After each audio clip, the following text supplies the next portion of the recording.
Right now, let's prepare for meditation.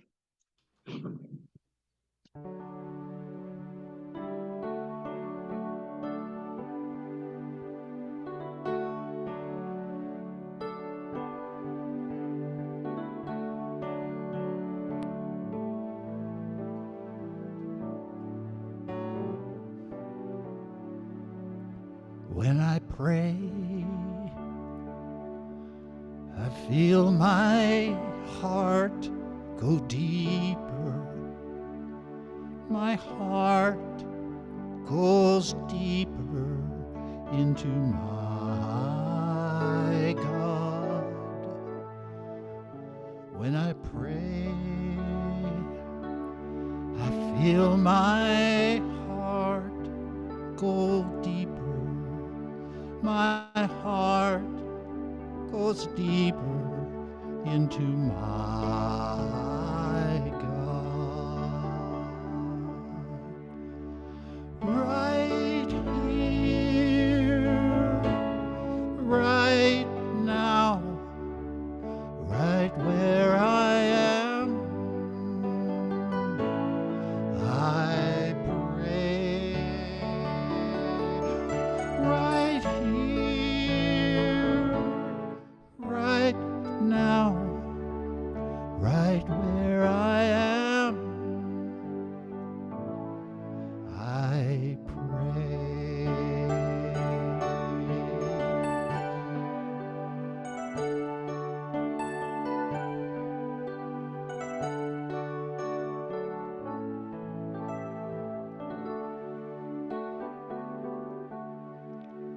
When I pray, I feel my love goes deeper. My love goes deeper into my God. When I pray, I feel my love goes deeper. My love goes deeper into my God. Right here, right now, right where I am, I pray. Right here, right now, right where I am, I pray.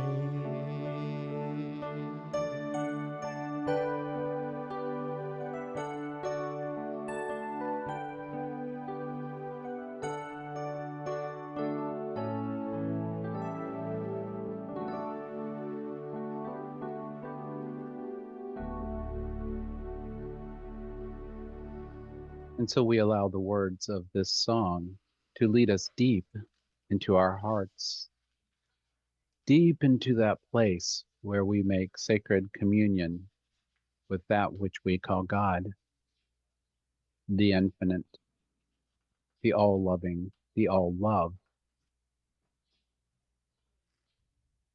We are always connected with this power and this presence of divinity because it ultimately is who and what we are, seeking expression in the world. This is a wonderful thing to know. It is humbling to know, for it bears with it a sense of responsibility to, as much as we can, be aware of our limiting thoughts and feelings. When we recognize them, to simply let them go, so that that pure love that God is might flow unimpeded in, through, and as us.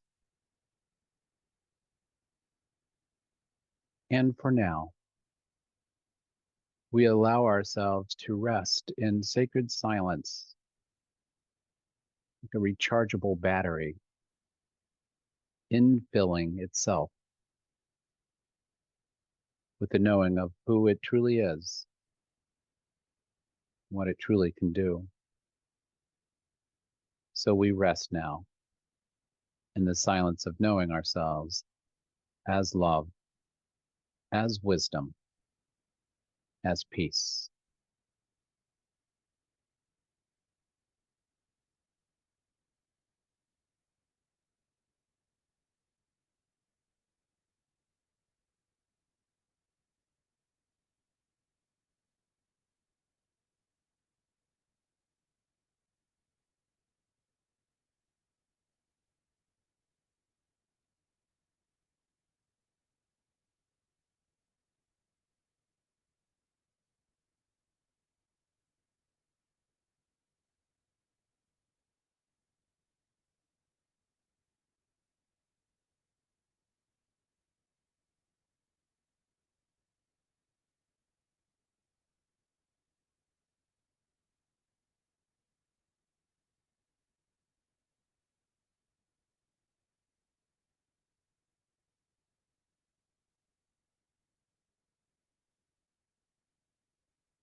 And so now I invite you to take another deep and gentle breath, letting it go with an ah or a sigh. As you begin to bring your attention to this time and this space, renewed and recharged and ready to let your light shine and to serve as a conduit to invite others to do the same.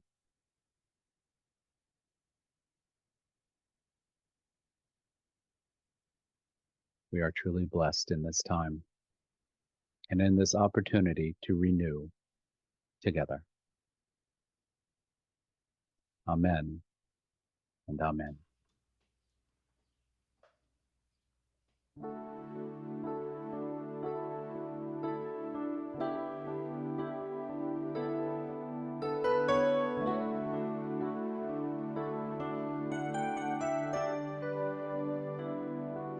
I'd gladly walk across the desert with no shoes on my feet to share with you the last bite of bread I had to eat. I would swim out to save you in your sea of broken dreams.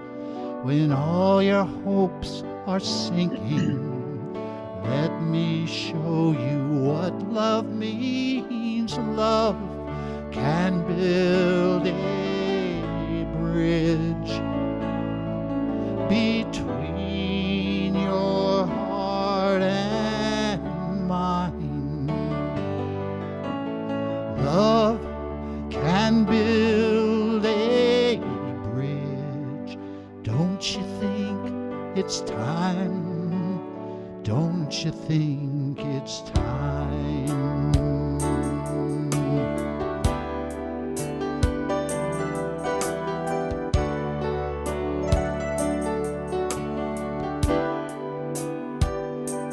I would whisper love so loudly every heart would understand that love and only love can join the tribe of man. I would give my heart's desire so that you might see.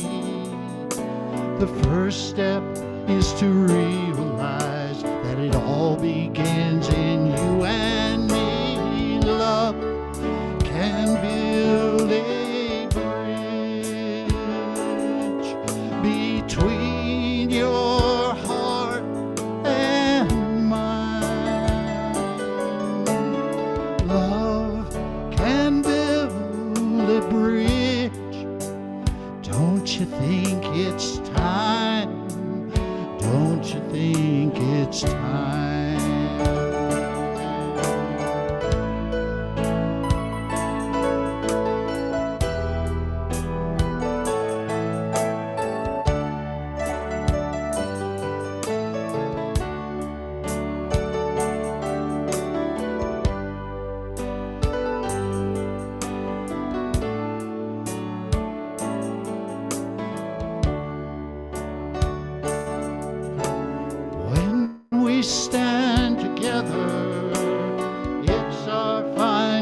you think it's time? Don't you think it's time? Love can build a bridge between your heart and mine. Love can build a bridge. Don't you think it's time? Don't you think it's time? Oh, love and only love. Don't you think it's time?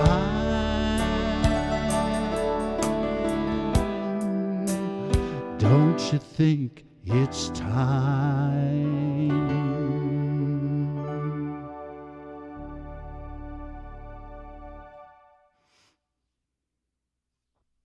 Thank you, David. That was beautiful, beautiful. Well, it is a joy to be back at Unity Center of Davis. I so appreciate the offer to come back. You know, for a minister who serves as a guest somewhere, the fact they invited you back is kind of a big deal. Say, oh, they like me. They really like me.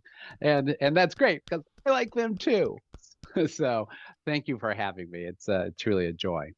Hey, I want to talk about turns of phrase that we use in our languaging sometimes. We use a lot of aphorisms and snippets and word plays a lot. And it's curious to figure out what the backstory is sometimes, and then to see how that story might be relevant to us today. So has any of you or have any of you ever used the phrase, don't throw the baby out with the bathwater? Let me see some hands. Okay. Do you know where that comes from? It's a very old phrase. I was surprised. It is a German proverb that first appeared in a satire called An Appeal to Fools, published by a man named Thomas Murner in the year 1512. It's an old phrase. It's old hat, which is another expression that comes to us from the German language. So I want to talk a little bit about how this bathwater experience relates to church culture and those of us who are active in faith communities. Because it seems like, and it had seemed to many of my ministerial colleagues of all different denominations, that attendance in faith communities is going down, and this is a verifiable fact. And it makes me wonder, is there something about faith community culture that is causing people to throw the baby out with the bathwater?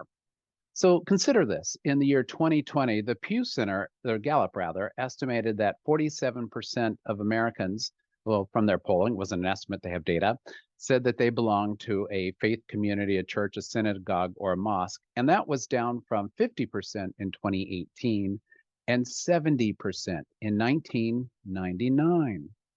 So what's going on here?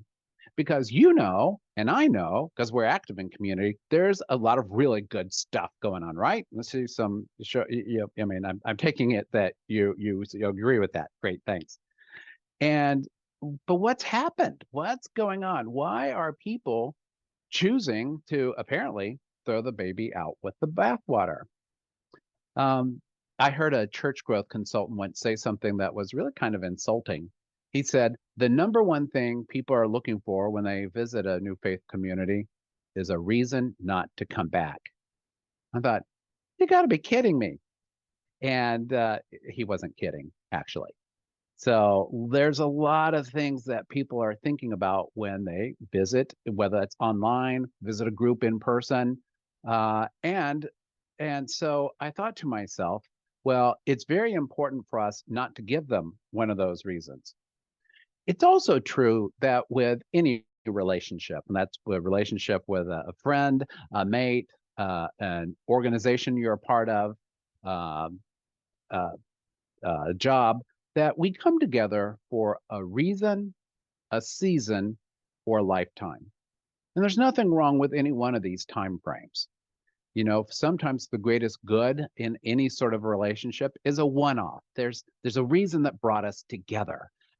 Maybe you were involved in an emergency situation and you helped out the individual who was stranded by the side of the road. You're not going to be in relationship with these folks forever. But in that moment, it was the right thing to do. Sometimes you're in a relationship with someone or an organization for a season, and a season might be 3 months, it might be 3 years, and then the impetus for coming together has served its purpose. We're complete. And then there's sometimes when we come together with someone or something for a lifetime. And I always tell my couples who are about to get married or individuals who are joining my church, I said, there's nothing wrong with any one of these time frames. We just have to listen to the prompting of spirit to know which time frame is the best time frame. Because we certainly don't want to be in a relationship or in a job longer than is necessary. I don't know if you've ever had the occasion of being in a job that was just a complete drain and you just couldn't wait to get out of there. Anyone? Yeah, it happens sometimes. So then I was thinking about unity folks and church folks. Quite often we hear the phrase the spiritual but not religious. Interestingly enough, this is the fastest growing group in the country as far as faith community. So what does that mean? Well, to me, it means individuals who have a sense of the sacred, a deep sense of the sacred.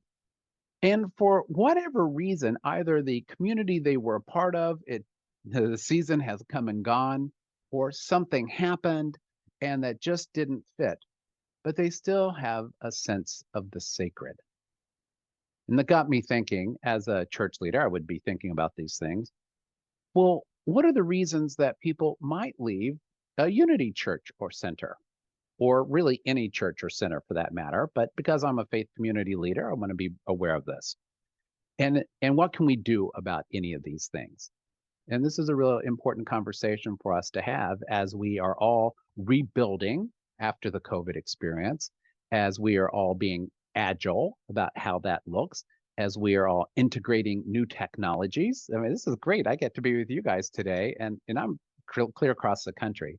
Lots of opportunities are happening for us, and yet we have to also be mindful of some of those resident energies that we ourselves may have experienced or that people we know have experienced as a list in faith communities. I've compiled a short list of about 17 different reasons for why someone would leave a faith community. And, I've got it timed out. We should be done by about 4:30 this afternoon, and we will take a couple breaks. So you don't have to worry about, I can't get up. No, actually, it's a quick list. Well, one of the things we know that happens is there are simple everyday annoyances, such as cliques and rude people, bad signage, bad jokes, or an impenetrable culture. Sometimes our faith communities, any faith community, can inadvertently become a spirit club, and it's hard for folks to get in. Or sometimes our worship is outdated. Well, truly, what we're doing today is not outdated. Unity Center of Davis is on the cutting edge. Pat yourselves on the back.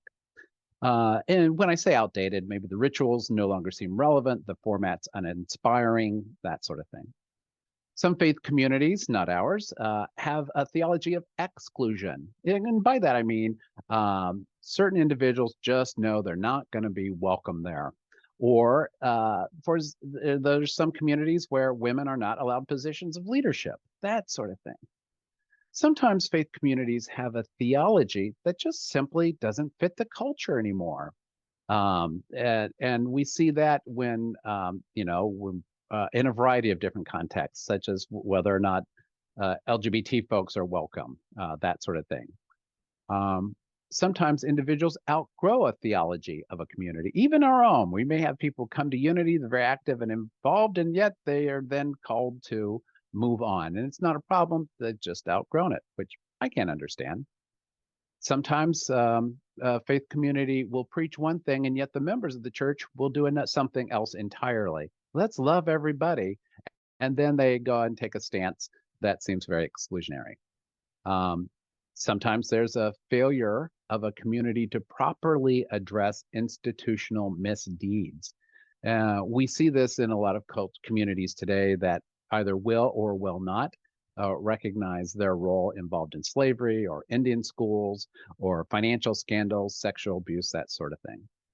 Sometimes within faith communities, there are shadow elements in those communities. such as really dogmatic approach to faith, or the blame the victim mentality, or sometimes spiritual bypass. We're so spiritual, we don't have to talk about the problems, or just plain and simple arrogance. We're better than those people over there. And unfortunately, I've heard that one a lot in Unity churches and centers. Sometimes individuals have a personal life crisis, and the faith community doesn't or can't provide the comfort or meaning of or strength in that situation. And sometimes it's a collective experience. Why didn't God stop the Holocaust? We've all asked those sort of questions, and the community doesn't have an answer for how to address those collective challenges. Sports. I don't know about your area, but in our area, children's and kids sports take place on Sunday, and it's hard to compete because if the kid doesn't go to practice, they can't play in the game. Yuck. Or major league sports. And a lot of times folks will just do that instead of come to church. Sometimes individuals will find new ways of expressing worship or spiritual practice, and the current church can't keep up with that. Sometimes individuals have negative associations with the church of their past and don't want to get associated with the church because they're bringing that emotional baggage with them. Sometimes folks simply don't have time anymore. We are a culture in our country that works 7 days a week, and some folks just don't have time to go to church. Or sometimes there is not a church of one's denomination nearby. Fortunately, thanks to the pandemic, ironically enough, we have Unity churches and centers everywhere. And some of us on the call today are from out of state. We are not in California. A big challenge that gets in the way for some folks is what I call, and I picked the term up from someone else, churchianity replacing Christianity, meaning the practices of the church become more important than the teachings of Jesus or the community itself. And then lastly, some folks are just completely secular, never really developed a sense of church and why that would be important for them. I had to grow into it. We were not churched as a family, partially because part of my family is Jewish, so probably not much likelihood of going to church, but just the same, our family was completely secular. So here's the thing. Let's not throw the baby out with the bathwater. So again, data provides a saving grace. The Pew Center reported in 2018 that among those who do attend religious services regularly, large majorities across all demographic groups and major Christian traditions say that becoming closer to God is a very important factor in their decision to attend religious services.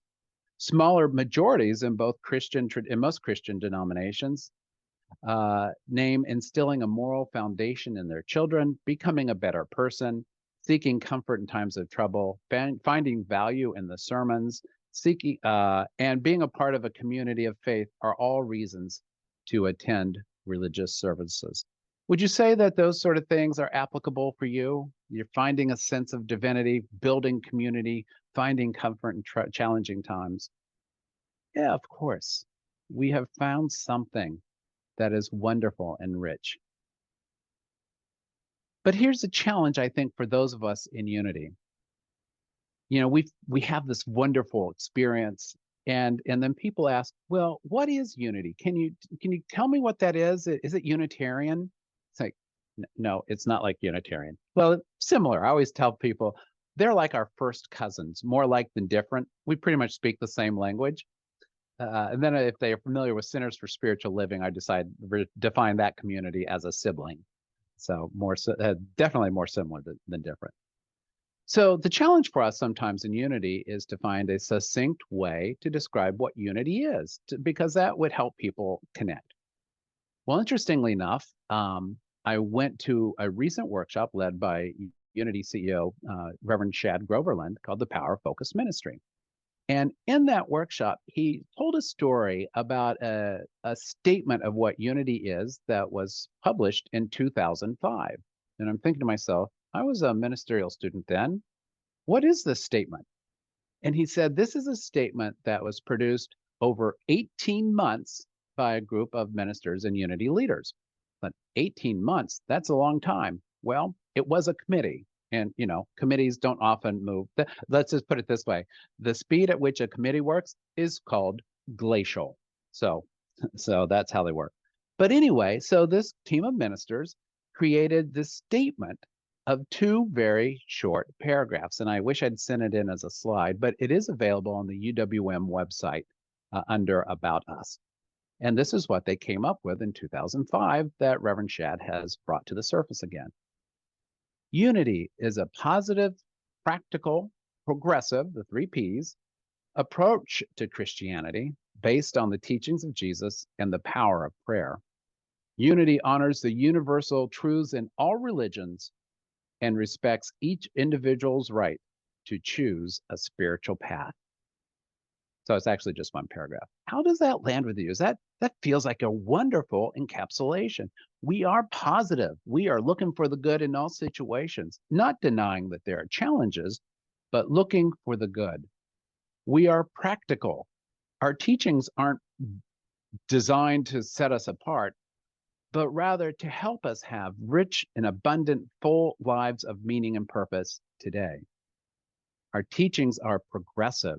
We are teaching so that our ministries are inclusive and always looking to see who can we include, who's left out, and how can we come together to move forward the intention of creating a world that works for everyone.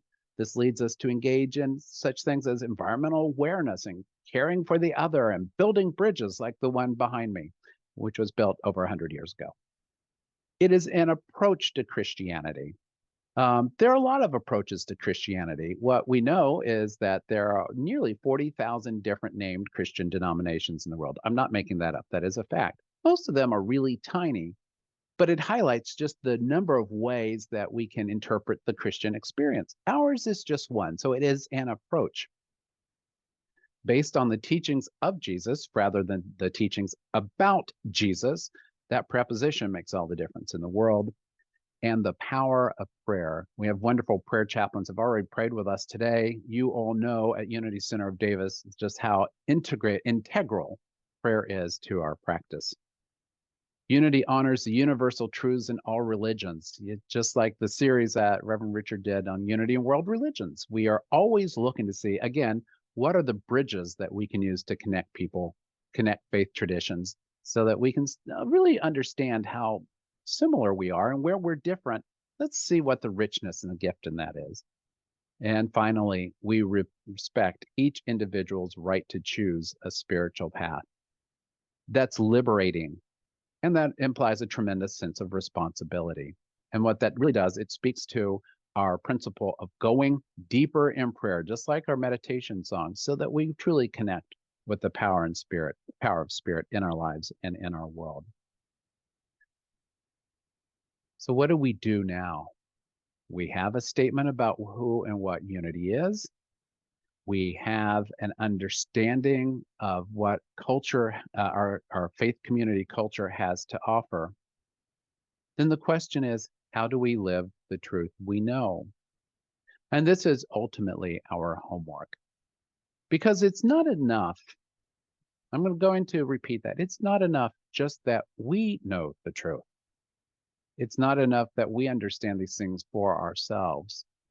The question is, how willing are we to share our light? What are the words and the actions for us to take in this world right now? Because there are a lot of issues on the table. I don't know if any of you has read a newspaper of late or seen a social media feed. There seems to be a lot of discord and chaos. And so when we look at the teachings of Jesus that are powerful, practical, progressive, then how are we living them? And that's a question that we answer in two ways. Individually, for ourselves, what is mine to do? If there's conflict, what can I do to be a peacemaker? If there is oppression, what can I do to show support? If there is need, what is mine to do to meet the need? We can't fix and do everything, but something is always 100% more than nothing. That's a great win. So just know something is always 100% more than nothing. And yes, the power of prayer is always where we start. I'll tell you a story I sometimes do when I visit people in the ICU. You know, I've gone into hospitals and people are hooked up to all the monitors and needles and everything. And, you know, minister in unity, we always assign homework, right? So I will whisper into the person's ear, thank you for being here and being a light of truth for everybody here with you in the ICU. You're here for your own healing and to be a conduit for the healing of others. Know the truth together with me and with them of the all-pervading presence and power of spirit. That's something even in the ICU can do. And if you're not in the ICU, if you're not hooked up to things, there's probably even more things you could do as well. And then secondly, we look at the groups and the organizations of which we are a part, like Unity Center of Davis. What are the charitable works we're called to engage as community? What are the justice works we're called to engage in as community? If you think about your community associations, what are they called to do? And is it possible that each one of you in those various centers and organizations are called to be the voice of one crying out in the wilderness, called to highlight maybe a little bit of disconnect between what the group says it's about and what it's actually doing? It is important that all of us understand that we are conduits of the prophetic tradition, each in our own way, whether as a Unity Center of Davis or as individuals in the world. So that's what I invite you to know as homework. That's what I invite you to do, to bring the best of what you are learning and what you are being as individuals here and as a group to share the light of truth in the world. I want to close with a few lines rather, from the Book of Joy. It was a series of conversations between the Dalai Lama and Archbishop Desmond Tutu, written a few years ago.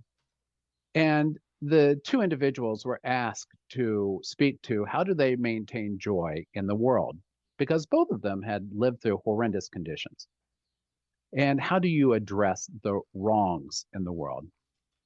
And His Holiness the Dalai Lama said this: we stand firm against the wrong, not only to protect those who are being harmed, but also to protect the person who is harming others, because eventually they too will suffer.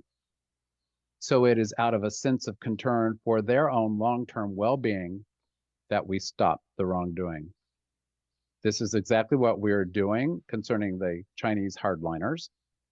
We do not let anger and negative feelings develop toward the Chinese hardliners, but in the meantime, we strongly oppose their actions. So I mention this because if you are guided in some way, shape, form to address an issue of the day, you might get some pushback. You might find it easy to develop a strong negative sense about those who are oppressing. But our second unity principle says that all of us are individualized expressions of spirit. So when we do the work of engaging and being the light of truth in the world, we can't ever default to hatred or anger and fear, though it's possible we might feel these things. We are called to live the truth of our Christ nature, to love, and to let love and divine wisdom guide us individually and collectively. I assure you, we all can do this because I know it, because we are doing this. Peace be with you and namaste.